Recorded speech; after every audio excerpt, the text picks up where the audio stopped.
What's going on, people?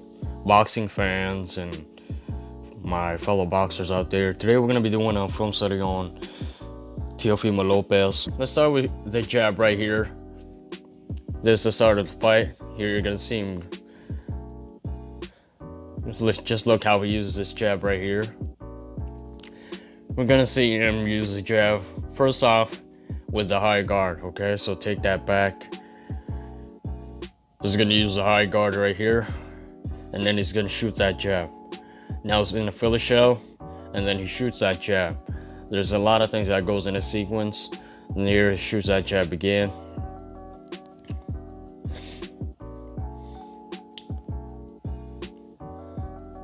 And yeah, so let's see what he did in that sequence right there. So let's start off with this, okay? You're gonna see Teo throw the jab from a high guard position. Then you're gonna see him throw a jab from the Philly shell position.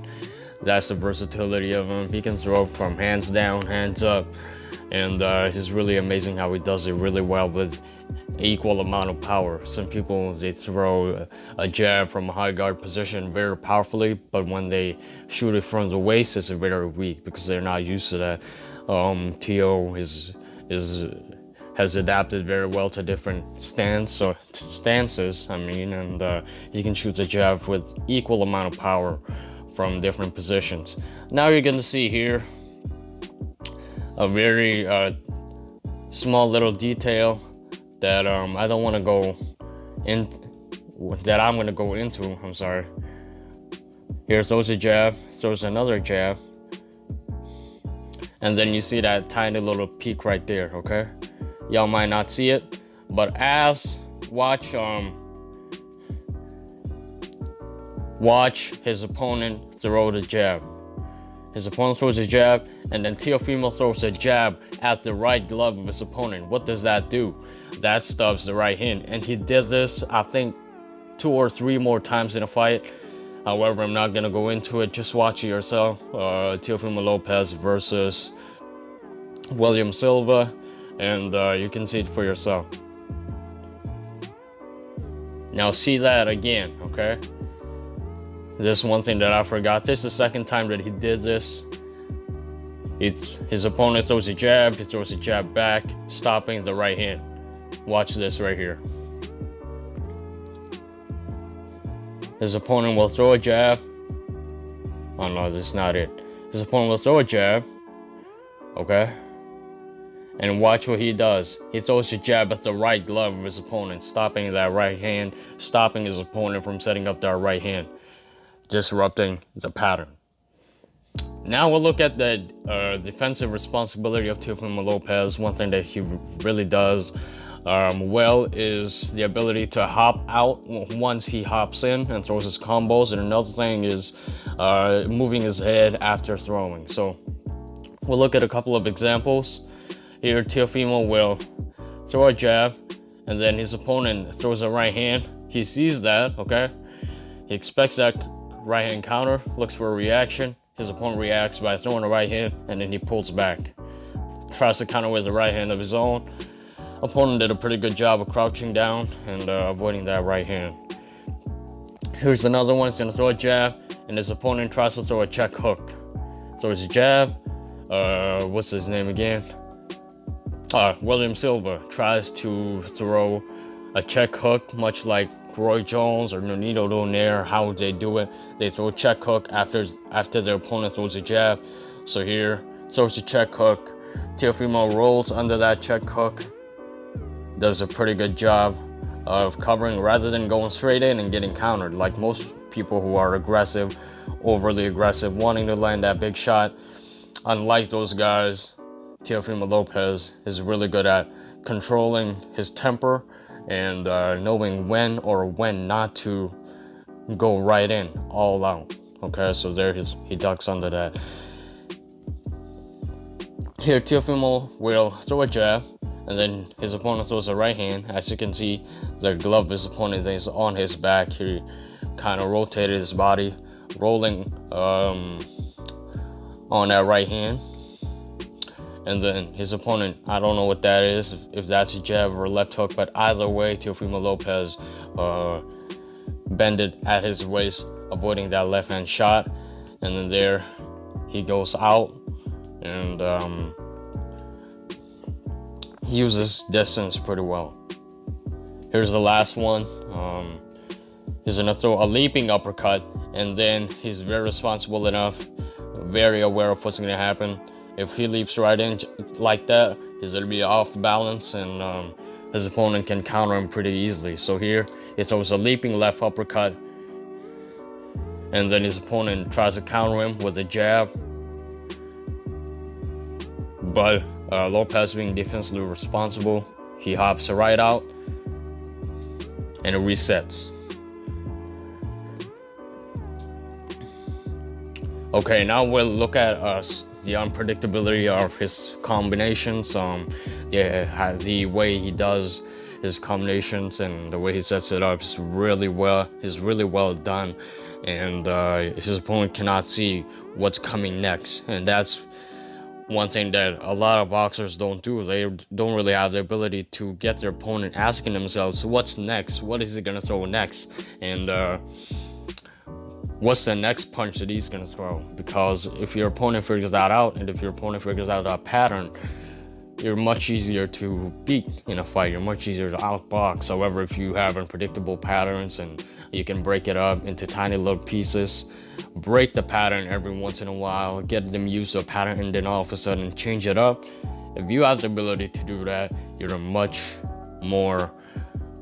harder to defeat, and you're much harder to figure out. And that's one thing that I really like about Teofimo Lopez. It's not one-dimensional. He can be an outboxer, a pressure fighter, and he's very much like Andre Ward. You know, Andre Ward can be a defensive fighter, he can be an outboxer, can be a pressure fighter, he can be a power puncher, a volume puncher, whatever.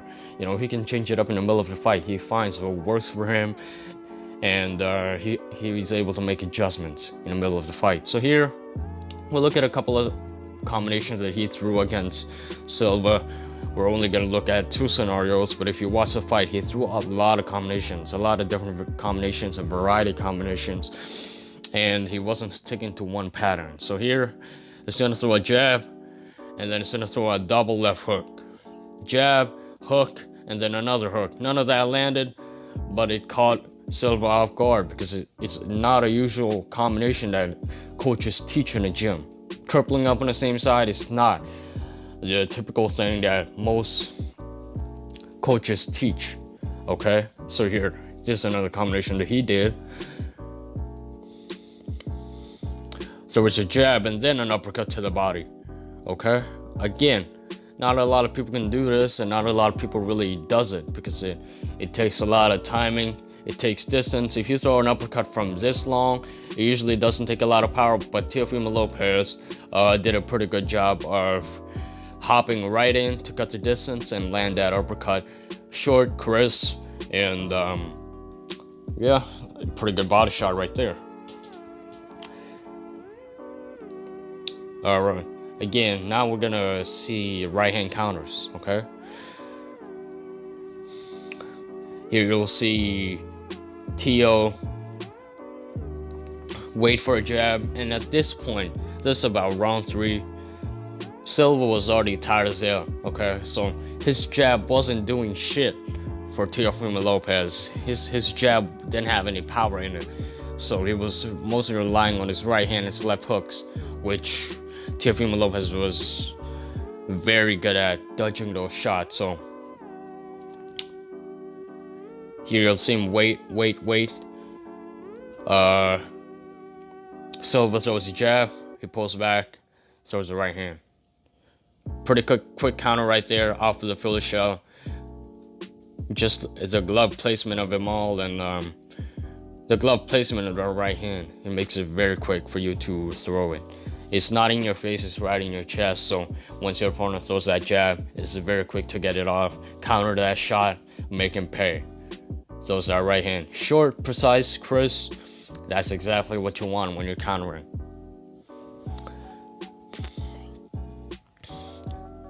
Here's opponent will try to throw a double jab right hand, which he did most of the time in the fight. That's why Teofimo Lopez was able to figure him out easily. Okay, he threw a double jab right hand. Watch the fight. Watch the fight. You're gonna see this most of the time from Silva. Silva was throwing the same combos, and Teo was able to counter him pretty easily. Okay, so here's gonna throw a double jab. Teo pairs one, dodges one, pulls.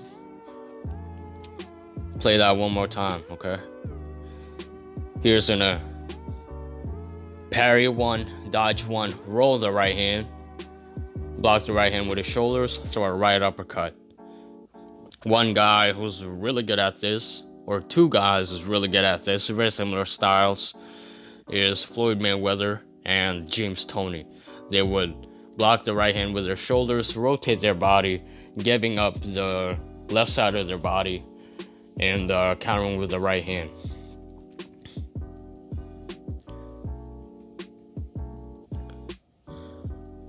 Here, we're going to see another technique that he does a lot, and that's switching at the middle of his combos. There are a couple of things, a couple of benefits from doing this. Number one, you don't have to hop right in. If you switch southpaw, like what Teofimo did here, he throws a right hand, then the left hook, he hops right in, and then he throws a right looping right. And then here's in the southpaw stance. If he goes back to his conventional stance right here, it's much easier to cover the distance, and he doesn't have to follow and chase. He doesn't have to exert a lot of energy to chase down Silva. So here, he switches back to orthodox, and now you see him trapping Silva on the ropes. Another benefit from doing this is if you have a very powerful left hand or a powerful left hook, you're gonna gain a lot more leverage here. Okay, look where your left hand is coming from. If you got a pretty strong left hook and you switch southpaw, your left hook is going to be much stronger because it's coming from the rear. You get a lot more rotation in there. So here he throws a left hook from the rear, from a southpaw stance. And this one thing that you have to get used to. If you have a strong left hook, you got to learn to throw that off of the southpaw stance so you can use it in a fight. Getting a lot more power in that left hand or on that left hook, rather than just throwing it from orthodox stance, rather than throwing it from the lead hand. Okay, try to learn how to throw that left hook off the southpaw so you can have a pretty strong overhand left that you can use at any time. He's gonna switch right here once again. He's got Silva tired, exhausted, doesn't know how to defend himself, and he took advantage of that.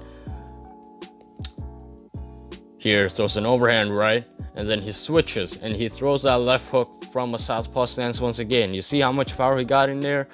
That's a lot of power.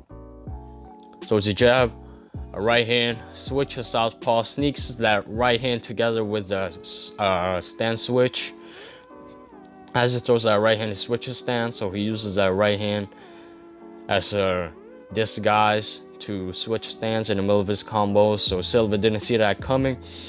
Now he's in a southpaw, he's gonna throw this strong left hand from a southpaw stance. See how it comes from the rear? He's gonna throw that, getting a lot more leverage in the shot, throws that left hook. And Silva did a pretty good job of blocking those shots, but I'm sure he still got hurt because that's pretty powerful, don't get me wrong. Okay, last technique right here is switching for defense, switching your stance for defensive purposes. This is more for the intermediate to advanced fighters. It's not for the beginners out there. I wouldn't recommend switching your stance for the sake of defense when you can just, use the fundamental technique. Here, Teo will slip the jab, and then instead of hopping out and exerting a lot of energy, you see his feet is planted. Okay, so if your feet is planted on the ground, you can't necessarily hop out as quickly. You can't hop out and you can't go out of that. You can't go out of there. I'm sorry. You can't get out of there as quickly. So instead of hopping out right here, what Teo did is he took this left foot and he pivots. Okay, he took this left foot, and then he switches stance, and then he goes back, moving to the side. Now Teo, Here's another one. Teo will throw a jab, looking for a reaction. Here, Silva throws a jab, and then here he switches to a southpaw stance to avoid that right hand. So you see Silva throwing that right hand, and see just how little the gap is between the gloves of Silva and Teofimo's body. If he didn't switch southpaw, that right hand probably landed. Teofimo was pretty quick to switch stance and avoid that right hand. So he jabs to the shoulder of Lopez, and then Lopez, feeling that a right hand was going to come, switches to the southpaw stance, giving up the right side of his body, but, you know, protecting the left side of his body, which is what Silva was trying to land his punch into. He was trying to land that on the left side of Teofimo Lopez's face or body, whatever it is. I think he was trying to land it on the face, but as you can see right here, it was on the body. So to do that again, here, Silva throws a jab. Teofimo was expecting a right hand. So he rolled his shoulder, as you can see. He slips, was expecting a right hand, so he rolled his shoulder right there. He rolled his shoulder. The right hand never got to Teofimo Lopez's shoulder, but did a pretty good job of rolling his shoulder. Anyway, then he expects a left hook, which Silva didn't throw, and then he switches to a southpaw stance to cut the distance. And instead of hopping out, like I said, to lengthen the distance between him and his opponent, he just switches to a southpaw stance, and you see how far away he is from here to here. Okay, I know it's not as significant. It might not look like he lengthened the distance. He elongated the distance between him and his opponent, but still, a couple of inches away from your opponent is all you need. A couple of inches is what makes or breaks the accuracy of a punch. So one last time, let's see it. Switches to a southpaw stance, and then resets. Last example, Silva will throw a jab and then a left hook. Here, Teo will expect a right hand, so he immediately switches to southpaw stance. And as you can see, the left side of his face is much further than when he is at his orthodox stance. And that was it. Okay, subscribe to the channel. I'm gonna do more film studies on active fighters. You know, that's what I'm trying to do, because all of my film studies are about old school fighters. So I kind of want to give the active fighters and the prospects, the current fighters, a little bit of love and appreciation by studying their game as well, looking at how they do their thing in the ring, and that's what I've been trying to do lately. So more videos like this in the future. You know, I might do a film study on Ryan Garcia or someone else who's up and coming, and someone who's possibly going to be the future of boxing. I'm trying to look for different fighters who are active and who has a great future in the sport. So that was it. The Boxing TV signing off. Leave a like, comment if you got any requests of any fighters that you want me to study. Feel free to leave them in the comment section below. Peace.